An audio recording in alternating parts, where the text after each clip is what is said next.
Guys में माछ लगे आते नहीं हम घर किड़े किड़े माछ पड़ी से देखो चला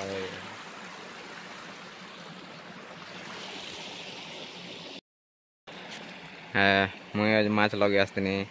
तो माछ देखो केते पड़ी इटा एति अच्छे एतकी फेरीटा गोटे अच्छे सियाड़े गोटे अच्छे डुली बोल बोले इटा आमर डुली इटा गोटे डुली इटा गोटे डुली तार उपरे गोटे अच्छे चारटा डुली अच्छे ना चारटा डुली पेन ऐसी टिके फेरी ना माछ पड़सी हेले गोटे तीन टा चरुआ रुपीछु आम घरे माछ तो माछ माछ काका के दरकार बोले कहबा माछ बाकी हमर आर गोटे लगा हिचे इन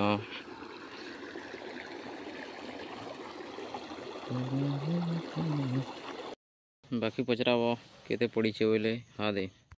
कि माछ पड़ी यहाँ गोटे थीरटा एवं जेन देखाले तीरटा से आम बड़दा ने देखो मुझे तुमको चिमचपा डम एतकी माछ पड़ी बड़ बड़ टाइप पड़सी भाई आमर थी देख है तो यहाँ गोटे केजी लेखे हेबा आर गोटे थीरटा आर गोटे केजी हेबा तो सेटा दा गोटे नौछन मुझे आनी है बाकी देखी पड़ो इन केमती भ्यू अच्छी बुली आसब बोले आसब इटा खाली 2 घंटार माछ है 2 घंटा आगे मुझे गोटे थर नहीं जाइए वीडियो भल लगा लाइक करो चैनल के सब्सक्राइब करो और कण देखुच।